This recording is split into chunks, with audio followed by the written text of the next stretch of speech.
We are so happy to welcome our new friend, Chef Sokhan Uk with Catering Creations.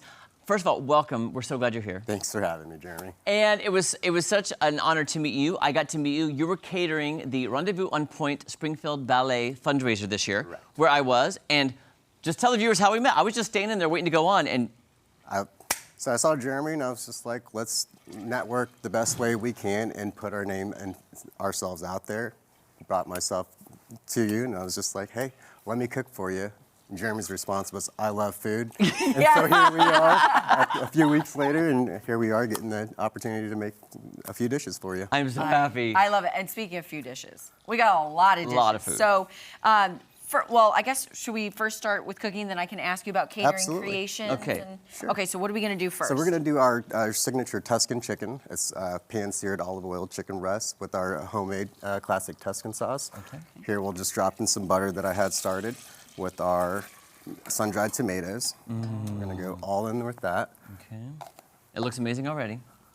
And then we're going to lower in our heavy cream. Okay. I love heavy cream. Now, you said lower in. Does that mean? We just want to get it in there slowly to get Okay. it tempered. That way, when we add the additional cheeses, it won't clump up or get all. So it's almost on the basis of just a nice tempered bechamel in essence. Okay. And now, we did turn this burner off. Do we need to keep it off, or would you like to turn it on? We'll I keep just want to it make back sure. at a really low temp. Low temp, and we'll okay. let it kind of do its thing. Okay. Metal in there with some grated parm. We'll just add a little bit there. No specific measurements. You just let your ancestors speak for you. I love it. I love that. That's Our great. ancestors would be like, cheese. Cheese, please. All the cheese. Oh, it's coming. Yeah. It's coming. So we'll then add our chicken base there. Little goes a long way. Wait, what is that? So what is this? So this is our condensed down chicken base. It's a chicken bouillon that's just in there. So Oh. Oh. that kind of adds that little umami flavor to I it. thought it was pureed butternut squash. I'm not going to lie. I had no idea what Next it was. segment for you. Yeah. I'll look that up. So we'll lower in our mozzarella as well. Okay. Not Means a little bit at a time. just a little bit at a time. Okay. Whisk and just keep it And if you moving. need us to hold anything or help, you let us know. We're Sure good thing. assistants. We're not great chefs, but You're we're great great stewards. Good assistants. assistance. All right. So we'll get that working. As you see, the sauce is incorporating. Oh, really yeah. well. Everything's getting really smooth. The test is lift your whisk. If it's not stuck, you're in luck. Oh, if you're Oh. not stuck, you're in luck. Look at just you, keep chef. Keep it going. That's the knee slapper. My assistant manager would say I'm missing one right now. I get 5 That's bad jokes a day. hilarious. So I'm down. I've got 4 left. Okay, good. We love a good dad joke. So you might expire all of them here. Chef, as you're stirring, can you tell us about your company and kind of what all you do? So with Catering Creations, we are just everywhere. We're all inclusive with both of our venues that we're located next to Samuel Cedars, right in the same building in Rogersville. And then we do all the caterings for all weddings that involve with Stonegate Glass Chapel and Samuel Cedars as well. Not just reclusive to that, we are totally up for corporate caterings, home events, anything of that nature. So we do a full service catering no matter what. So you'll do it. Yeah, it doesn't matter where If or what. it's 1,800 people to 8 people, I'll do Oh. it. It's, you can get more business out of Wow. the 8 rather than Yeah. the 1,800. So That's true. There's just nothing that we can't do. It's fun to work with brides from the beginning and the end, and then see them at that end of the day where all their stress is relieved, and we've taken all that stress on them or away from them. So Yeah. One of my favorite things to do about this job and my team. I can't thank my team enough for being everything. I get all the praise when everything goes great, but they should get their flowers as well. So. That's yes, awesome. yes. And personally, my family. Yeah. This is a brutal industry. Without the help of my fiance, my family, everybody, I couldn't do this job. Do you come up with the recipes then, Chef? Some of them I do incorporate, but I do like input and feedback from all of our team. I want everybody to have a voice. We are in a kitchen that we just we allow everybody to have ideas and share it with us. So here I was just adding a little salt and pepper Salt and to pepper, season. of course. And how big is your team? So as of right now, I've got 3 people in the kitchen. My kitchen manager's been with us for 10 years, so she is just the mama bear of the kitchen. I've got a full-time assistant prep sous chef, and our assistant manager just got on board. So other than that, I've got about 8 other caterers that can do the job. They're all cross-trained, so keeps that way our Yeah. team can do everything, and they can represent myself when I'm not at an event. So. Right. Well, because you're probably everywhere. Yeah, I am everywhere. On top of that, I do take care of Top Shelf Catering or Top Shelf Bar as well. There we can provide any beverages, bartending services. So there's a lot of hats that I wear. Wow. And it's Oh my word. I it's think fun. you need to have a dinner party at your I know, I was house gonna with say. the bar and the catering. And the catering, all of Because you my have a house. beautiful house, so. I've let's always use wanted to yours. do that though. I always have. Yeah. Just let me know when. Do We'll you book have it. though? Do you have a specialty? Like, I know a lot of people like. I love tacos. I love brisket. When somebody's coming for catering, is there something that you just love to So provide? what we're known for at Catering Creations is our smoked 16-hour brisket. It's all prime, and our pulled pork. Okay. So we're not just known for our barbecue, but our signatures are our barbecue. But we can do whatever that you can think of. That's being the Catering Creations part. So Yeah. I love it when guests come to me and they're just like, this is what we want. Can you make this happen? We'll kick it over. We'll go over ideas, how you want it plated, certain portions. And if I can't get it, we'll find a way to get it for you and make it happen. So that's one of my favorite parts. Of Wow. Okay, so customizable. Absolutely. At your home, whether it's 8 people or 1,800. Look, I want like to. you I want to said. help. I just Yeah, wanna you help. help. And once that gets to a boil, we're ready We're to good? go. Yeah. Okay. That's first of all, that's amazing. And can you tell the viewers quickly what did you make at Rendezvous on Point? What did you cater? Because I So- never got to eat because I was too busy. So I actually made the Tuscan chicken that we're doing now. Oh, nice. Now we'll get a try. So now he gets to try it. We did a squash medley and balsamic glazed carrots on a bed of steamed rice. Today we're doing my the gosh. the Tuscan on angel hair pasta for Perfect. cooking time. It's Oh, going to yeah. be a lot. And I prefer it to be on angel hair pasta, but with catering, you have to know your holding temperatures and times, things that will travel well. Yep. So we put all of that into factor as well. So Awesome. every little detail is planned out. Okay, we have lots more with Catering Creations and Chef Sokan Ook right after this. Don't go anywhere because we're gonna try this. You're finally gonna get to try what you didn't eat. Perfect.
We are back with Chef Sokhan Ook with Catering Creations. Okay, so it looks like our Tuscan sauce is ready. Tuscan sauce is So ready. We're just So gonna now we're going with chicken. sear off our chicken breast that we had pre-baked earlier, so we can get a nice golden sear on that. All right. And afterwards, after we get this going, I'm gonna lower down that angel hair pasta. Okay. Okay. Jeremy, if you want to go ahead Yes. and Well, how do I just pour it in? pour it in there. Like that? Yes, sir. Do I need to break it off? Not in half? at all. No? Not at all. Oh gosh, Isn't that kind of blasphemy in Italy if you break the noodles like we're all taught here? Absolutely, Kids. a little bit, a little noodles. blasphemy, but we'll let it slide. Yeah, for sure. Okay, that will go to the pan. Chef, as you're cooking this too, can you tell people how they can vote for you in a competition that you're in? Yes, so I'm in the current favorite chef. It's sponsored by Carla Hall. Out of 280,000 contestants, I'm currently 4th, and I need to get into first by Thursday to move on to the semifinals. You can find it on my personal Facebook page and just click there. It's a free vote, and it's basically the winner gets $25,000, a cover on the Food and Taste magazine with Chef Carla Hall. On top of that, the money's great, but you get to go to the James Beard Award in New York. So, yeah, you can just get onto my personal Facebook page. What is your personal? What is it? Sokhan Ook. Sokhan Ook. Sokhan Ook. You can And find that. And It's spelled SOKHANOUCK on Facebook. Find him, and if we can find the link, we'll post that too. Yeah. We want people to vote for you. We want you to win. thank you. Wow. And you said the James Beard Award is like the Oscars. That is for the Osc- the culinary world. Absolutely. Oh, how cool. The money's great, but But that is not like many. even Not many just the people get to go experience see. alone. You get to that. Just the winning alone, though. Just winning. Just winning. Bragging rights, you know. Out of 280,000, I'm in the final 12. I'm That's happy amazing. to be where I'm at, and Wow. it's no thanks to all the supporters and people that have plugged in Yeah. and taken the time to just click that vote button. The free vote button. Free. Costs Somebody break absolutely your nothing. Ozarks. Costs Oh, nothing. While you're scrolling, you just might as well drop a vote. For Yeah, us. drop a vote in. We'd really appreciate that. Okay. I'm gonna help We this are pasta getting along. there. Sorry, I'm just helping it. See, look If at you that. have any turn summer that up. birthdays, like Chef said, you know, he can come to your house, cater for 8 people, 10 people, 20 people, 1,800 Absolutely. people. I tell you No, what, and the personalization. that's something fun to do for the summertime. Yeah. I mean, why not? Do a little get the chef? backyard shindig on a nice, not so humid day, or maybe inside. Yeah, let us take the stress away from you. Now I go wish I in had a there bigger with dining room table, though. I only seat 6 at my table. I should have got more chairs. We can always extend it with a couple 8-foot tables. Yeah, there we go. All right. We'll just put people outside. Oh, Like good. myself, I'll sit outside. Maddie will sit at the kids' table. I will sit at the kids' table. I will head up that kid's table. Oh, You this is betcha. looking amazing already, Chef. Okay. All right. So the sauce is done, and you're Sauce searing the is done. chicken. We're just waiting on the noodles. Sorry, to finish this up. burn, I should have told you, the burn is either hot or cold. Yeah, literally. It's like we can't We'll get get it one way or another. I've worked with many, many different types of burners and elements. This is a part of being a chef. You just got to work with what you have. There's times where we've worked with archaic equipment with just wood and Oh. straight fire. Other times we're working with the most state-of-the-art technology, and this is just something that we have to do is to think on our feet and go with the flow. With Make it everything. happen, like Make you it said. happen. That's The so show great. must go on. Would you mind giving our viewers too just a little? You were telling us about your past before the show, how you got started, and it's Yeah. fascinating. Yeah, so my parents were just my inspiration for all this. They came to this country in '86 when all the Cambodian refugees came through. I was a month old, and so I had to assimilate to both cultures at the same time. Yeah. They were fortunate enough to get in with the JD's group and got started and opened up their own restaurant in 1996 out in Kabul, Missouri, where they currently have a Chinese restaurant called Mary's Asian Diner. And so we relaunched the restaurant after 16 years being open. We relaunched it, and they're in their 2nd year going. It's Wow. really strong. Shout out to Kabul and everybody out there. So yeah, it's just one of those that I just watch my dad wake up and go to work every day. Didn't complain. He still does it 7 days a week, Wow. Wow. 12 hours a day. Oh my God. All he knows is how to work. So Yeah. they emphasized a strong work ethic with me, and I just found my passion throughout college and everything else, and I just knew this was my calling, just to follow my dad's footsteps in some way rather than another. Yeah. And smoking meat was something that I hadn't gotten to do. So I was just like, when I found Catering Creations and what their menu was, I wanted to go learn that aspect of it. So That's awesome. amazing. here we are. That's so that's a talent. It is, it's To definitely smoke an meat, art. I mean, that's long hours and making sure it's the right temperature and all that stuff. I got I got to the office. I called the kitchen the office at 3 a.m. this morning just to make sure that everything was set for us today. So Oh my gosh, thank you, we're chef. gonna go ahead and pull this chicken off here. That smells right. amazing. And that was you did you say pre-boiled it? So or I cooked it? pre-baked it Baked, at sorry. 325 for about 18 minutes, and then we'll finish it off. So it's almost like a reverse sear, what you would do with the steak, but for our time and everything, we would Yeah. make it work. How do you know when the pasta's done? So Yeah. here we just kind of look to see if it's translucent. It'll give its shape and body there. So the old throw it on the wall method. Yes. Yeah, Remember we've done that? that before. Yeah. Does that actually work? Okay, good, because I do it at home. I encourage it for, it's a good way to get kids involved with cooking and everything. So we kind of have a lot of fun with that. So Okay. We've got 30 seconds in this segment, so I have a feeling in the next segment we're gonna have to eat all the Yes, food. you're If that's gonna have okay. to We're gonna have to eat. stuff our faces. I want to eat it all. And we got a whole table over here full of other stuff, so we're gonna kind of decorate the table, get it all food ready, Yes. and then we're just gonna eat and let you talk. How's that? Does that work? that works. Okay. That works. And you guys can watch us eat while he talks. We'll be back. Don't go to more fun with Chef Sokan Uk right after this. That was